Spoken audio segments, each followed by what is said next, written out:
एक दुर्घटना पहलगाम की भी हुई। हमला हुआ सीमा पार के आतंकियों के द्वारा, 26 भारतीय नागरिकों की उनका धर्म पूछकर हत्या की। लेकिन उसके चलते सारे देश में प्रचंड दुख और क्रोध की लहर पैदा हुई। पूरी तैयारी करके सरकार ने, हमारी सेना ने उसका बहुत पुरजोर उत्तर दिया।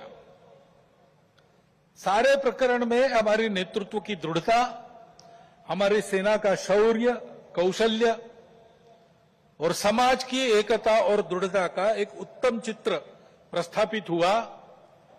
और यह भी वह घटना हमको सिखा गई कि यद्यपि हम सबके प्रति मित्रभाव रखते हैं और रखेंगे, फिर भी अपने सुरक्षा के विषय में हमको अधिकाधिक सजग रहना पड़ेगा, समर्थ बनना पड़ेगा।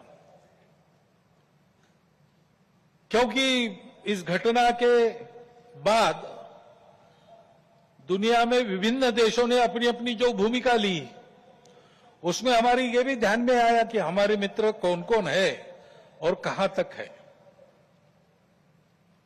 देश के अंदर भी अशांति फैलाने वाले असंवैधानिक उग्रवादी या संविधान विरोधी कहिए उग्रवादी नक्सली आंदोलन पर शासन और प्रशासन की दृढ़ कार्रवाई भी हुई।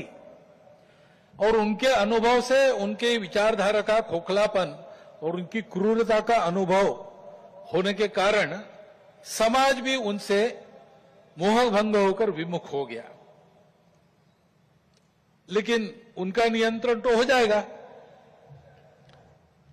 परंतु अब ये उस क्षेत्र में एक बड़ी जो बाधा थी वो दूर होने के बाद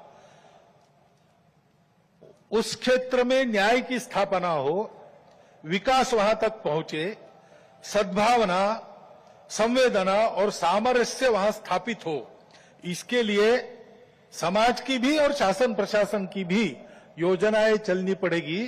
क्योंकि इनका अभाव ही ऐसे उग्रवादी ताकतों के पनपने का कारण बनता है।